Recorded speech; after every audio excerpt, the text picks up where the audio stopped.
Evangelho de Mateus, capítulo 9, versículo 35 até o versículo 8 do capítulo 10.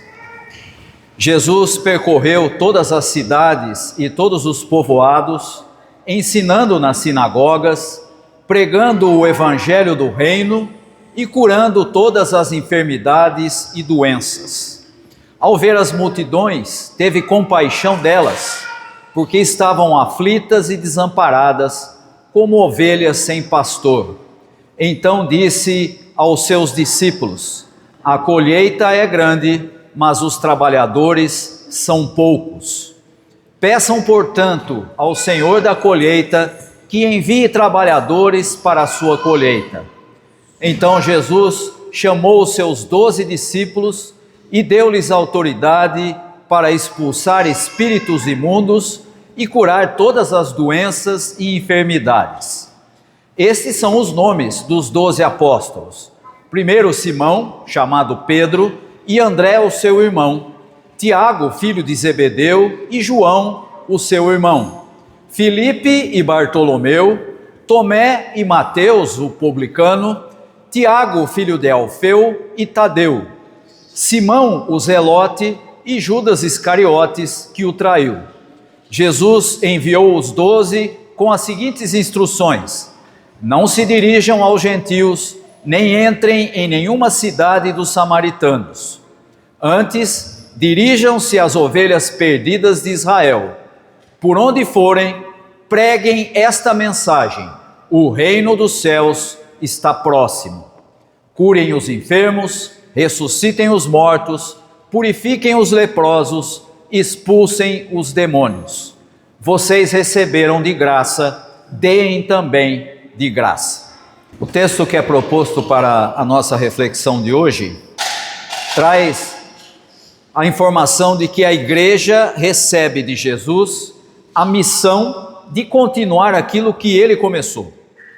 E esse texto traz algumas ideias muito importantes para a vida da comunidade que segue a Jesus nos nossos dias, principalmente porque Jesus demonstra a sua compaixão para com as multidões, além de instruir os seus discípulos para orar para que mais trabalhadores sejam enviados para trabalhar na colheita. Além disso, há a escolha e o envio dos 12 apóstolos com instruções bem específicas para a sua missão. E essa ideia que aparece no texto, a ideia da colheita, na tradução antiga falava de seara, né? Até tem um hino que é muito conhecido na igreja, que fala ceifeiros da seara santa, né? Aqui a expressão na tradução que nós usamos, usa a palavra colheita. A ideia da colheita é muito importante nesse texto, porque Jesus faz essa metáfora da colheita para demonstrar que a sua atitude, a sua compaixão em relação àqueles que vão ser parte dessa colheita, era algo que era esperado naquela cultura, mas também revela que Jesus se apresenta aqui como um pastor que assume a responsabilidade por suas ovelhas mais vulneráveis. Veja que o texto diz que as multidões são descritas como cansadas e desamparadas, como ovelhas sem pastor. E essa afirmação de Jesus, essa afirmação do Evangelho, em que Jesus vê as pessoas como se fossem ovelhas sem pastor, ou traz embutido nessa frase uma crítica muito grande em relação à própria compreensão da religiosidade da época. Quando Jesus diz que o povo de Israel, que era considerado o povo de Deus, o povo escolhido, e ele diz, estão como ovelhas sem pastor, é como se ele estivesse dizendo que a liderança religiosa e a liderança política de Israel não serviam para cuidar das pessoas. Em outras palavras, o que Jesus vai deixar claro é que a mensagem que ele traz, a mensagem do reino de Deus, é completamente diferente daquilo que eles estavam acostumados na forma religiosa de vivência. E a colheita aqui, como nós falamos, é uma metáfora não só daquilo que Jesus entende ser aqueles que vão ser os seus seguidores, mas também uma metáfora para a restauração daquilo que Israel deveria ter sido. Se você olhar em todo o Antigo Testamento, você vai encontrar Deus chamando Abraão e dizendo: em ti serão benditas todas as famílias da terra. Que bom, né? Pois é. E aí você continua lendo o Antigo Testamento e descobre que nem Abraão, nem Isaac, nem Jacó e nem todos os outros que vieram depois se tornaram bênção para os outros. Pelo contrário, o tempo todo no Antigo Testamento o que você tem é Deus indo em busca do seu povo, porque ele sempre se desviava daquilo que era a vontade de Deus. E portanto aquilo que Israel deveria ter sido, nunca foi. Nenhum momento Israel foi luz para as nações, que é o que o Antigo Testamento diz que ele deveria ser. E aqui Jesus faz essa metáfora da colheita, e para nós é algo meio estranho, porque nós vivemos na cidade, a gente só sabe de colheita por ouvir falar, a gente só sabe que tem, mas a gente não participa disso. E aqui, no caso de Israel na época de Jesus, que era uma sociedade agrícola, a colheita era um momento muito importante e crítico para que a comunidade sobrevivesse. Era o momento em que a comunidade trabalhava unida para garantir a sobrevivência. E por isso, o pedido por trabalhadores, que o texto diz que Jesus fala para as pessoas: olha, peçam a Deus mais trabalhadores, reflete justamente essa urgência da missão de Deus. Os discípulos agora vão pedir que Deus mande mais discípulos para que eles façam parte, sejam cooperadores no projeto divino. E aí então nós chegamos na escolha dos 12, que é o comecinho do capítulo 10. E quando você vê a escolha dos 12, ela tem um padrão muito interessante, não sei se os irmãos notaram. Sempre falam de 2, Pedro e André, fulano e ciclano, é sempre de 2 em 2. Essa era a maneira que eles usavam, é um padrão que era natural naquela sociedade, de sempre colocar de 2 em 2. E essa escolha de 12 apóstolos também é simbólica, porque eu acabei de falar para você que Israel deveria ser restaurado, era isso que Jesus estava ensinando. E agora ele chama 12 apóstolos, assim como tinha 12 tribos no Antigo Testamento, agora começa uma nova realidade, a partir de também 12, mas não 12 tribos, 12 apóstolos. E se você olhar para esses 12 apóstolos, você vai encontrar algo muito interessante. A inclusão de figuras que você olha e pensa: por que Jesus chamou esse sujeito? Vou te dar 2 exemplos aí. Primeiro ele chama Mateus. Mateus era coletor de impostos. Mateus era publicano. Isso significa, Mateus era, dentro daquela sociedade, um sujeito visto com maus olhos, porque sendo judeu, ele cobrava imposto dos judeus para pagar para Roma. Ele era aquilo que a gente diz, um meio traidor do povo, porque ele servia a Roma. Mas ao mesmo tempo você encontra um outro personagem entre os 12, que é Simão, o Zelote. Sabe quem eram os zelotes? Os zelotes eram um grupo que tinha como a sua principal ideia se opor a Roma por meio da violência. E aí você olha e fala assim: peraí, Jesus chamou um sujeito que é um entreguista, que vive em função do Império Romano, e chama um outro que é oposto ao Império, que é do contra, que quer destruir o Império na base da violência? Sim. Jesus chama pessoas que você olha e diz: não faz sentido isso, mas há um motivo muito bom e muito claro nesse texto. O que Jesus faz é criar um grupo que vai muito além das divisões que a sociedade trazia.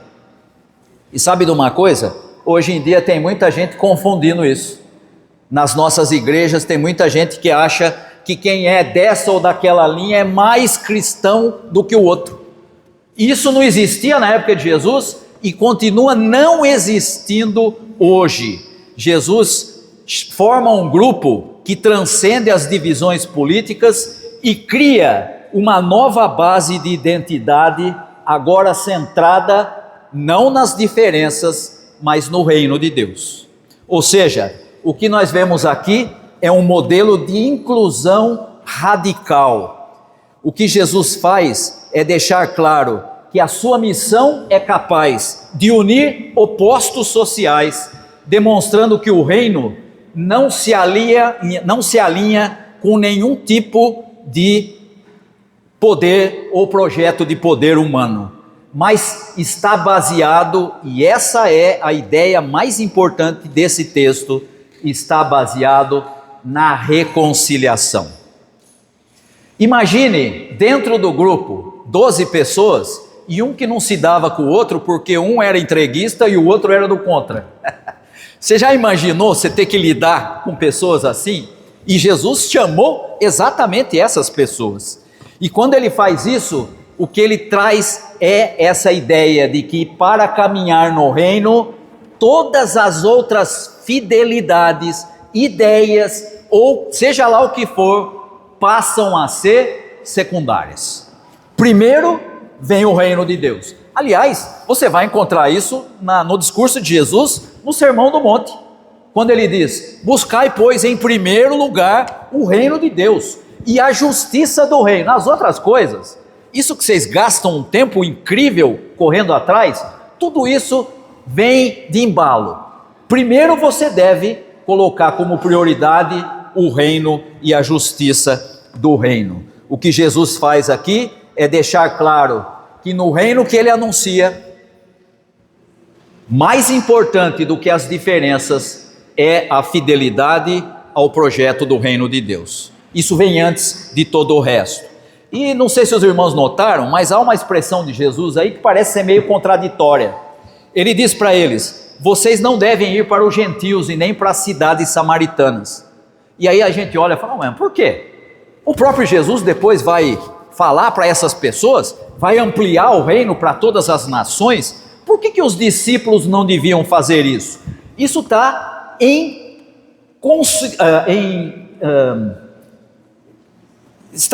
em sintonia com aquilo que Jesus tinha dito quando ele falou que chama 12 para ser um novo Israel. E por que está em sintonia? Porque primeiro vem os da casa, porque primeiro vem a restauração de Israel, que deveria ter sido e não foi, e agora vem uma nova forma, um novo projeto, um novo reino, e nesse reino você precisa primeiro priorizar aqueles que deviam ter sido. Depois esse evangelho vai ser proclamado a toda a criatura, e tanto é assim que hoje o evangelho está presente em todas as nações. Mas começou por onde? Começou por esses 12 que retomam a mesma ideia, que era fazer da casa de Israel a casa verdadeiramente de Deus. Qual é a proclamação? Qual é a mensagem que eles são incumbidos de levar? O conteúdo da proclamação é: o reino de Deus, o reino dos céus está próximo. Em Mateus, toda vez que há referência a Deus, Mateus sempre fala reino dos céus.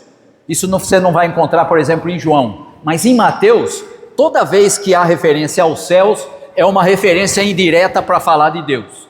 E aqui nós temos exatamente essa ideia: o reino dos céus está próximo. Para a gente pode ser algo estranho, mas para aquela sociedade, você dizer que o reino é de Deus é uma afirmação extremamente política, porque ele está dizendo: o reino não é do Império Romano, o reino não é dos religiosos de Israel que se beneficiam dessa combinação com o Império Romano. O reino é de Deus. Sabe o que significa isso? Jesus está dizendo: vocês fazem parte de outra mentalidade. O reino é dos céus. O reino e anunciar o reino era um ato subversivo porque questionava a soberania tanto das elites religiosas quanto de Roma.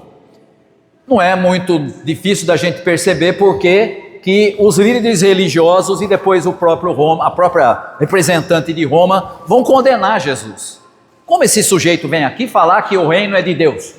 Nós é que mandamos aqui. Mas essa é a mensagem que Jesus manda os seus seguidores proclamarem. E eles recebem então poder para curar, para ressuscitar, para purificar leprosos e para expulsar demônios. Tudo isso para demonstrar que esses são os sinais de que o novo tempo, aquele que tinha sido proclamado lá no Antigo Testamento, agora chegou. Em uma cultura como a da época de Jesus, em que a doença e a impureza eram sempre vistas como uma certa ligação com o que é contra Deus, esses atos que Jesus manda os seus discípulos fazerem, restauravam a pessoa na sua dignidade e na comunidade. E aí fica fácil da gente entender por que Jesus fala de ir até aqueles que são os desprezados da sociedade. Eles eram desprezados por esse sistema que Jesus acabou de dizer que vai acabar porque o reino de Deus chegou. E finalmente nós vamos encontrar a última expressão do texto que é fundamental. Vocês receberam de graça e devem dar de graça. E aqui há uma crítica muito clara à economia de favores e dívidas, que era muito comum naquela sociedade. Eu faço isso, você já viu esse tipo de coisa hoje em dia? Isso é muito comum na política. Eu ajudo você aqui, mas você fica me devendo para resolver aquela outra coisa ali. Sabe como é que é? Né? Eu faço aqui uma emenda para te ajudar, mas você fica comprometido depois a ajudar a minha campanha na hora que eu tiver que fazer, certo? Pois é, isso chama-se troca de favores. Aí Jesus vem e diz o seguinte: no reino não é assim. Não existe troca de favores no reino. Vocês receberam de graça. Vocês não fizeram nada para receber o reino. O reino é fruto do amor de Deus pelo ser humano. Como é que vocês devem entregar o reino para os outros? Da mesma maneira. Os discípulos não podiam, não deviam comercializar os dons divinos. Deviam mantê-los como bens de graça, reforçando a natureza não hierárquica da missão. Hoje em dia as igrejas invertem isso. Tem igreja que vende bênção. E tem igreja que se você não fizer isso, isso, isso e aquilo, não tem bênção para você. Nada mais contrário à mensagem do reino do que você mercantilizar o evangelho. E nós temos que dizer que infelizmente não só se faz isso hoje em dia, mas também se usa da lógica do mercado para falar do evangelho. É muito comum hoje duas atitudes na vida da igreja. A lógica do mercado, se você contribuir, se você ajudar, se você fizer parte, se você fizer algum tipo de troca com Deus, você vai ser abençoado. E tem um outro também que é o chamado proselitismo, que hoje é muito comum, né? Larga lá a sua igreja e vem para a nossa aqui que é melhor, né? E aí você vai, para usar uma expressão que a gente ouvia quando estava no seminário, é o especialista em pescar em aquário, né? Em vez dele proclamar a mensagem para quem precisa, ele tenta tirar o outro que é da outra igreja para vir para a dele, porque supostamente a dele é melhor. Não, tanto a lógica de mercado quanto o proselitismo não cabem no reino de Deus, que é apresentado como algo que nós recebemos de graça e devemos dar de graça. Nesse texto, Jesus age como um pastor que assume responsabilidade por suas ovelhas. Ele demonstra compaixão por elas.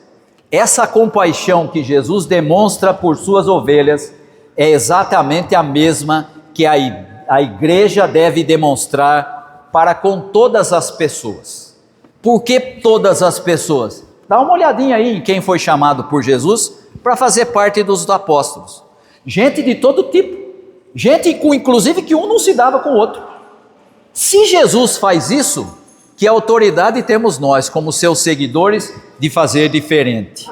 A igreja, como acontecia com os primeiros discípulos, é formada por todo tipo de gente e deve ser motivada pelo mesmo projeto de Jesus, a reconciliação. Essa é a mensagem que nós temos que levar.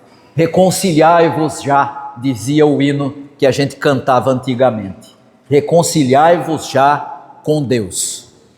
Essa é a vontade dele, essa é a mensagem que a igreja precisa levar. Que Deus nos abençoe. Amém.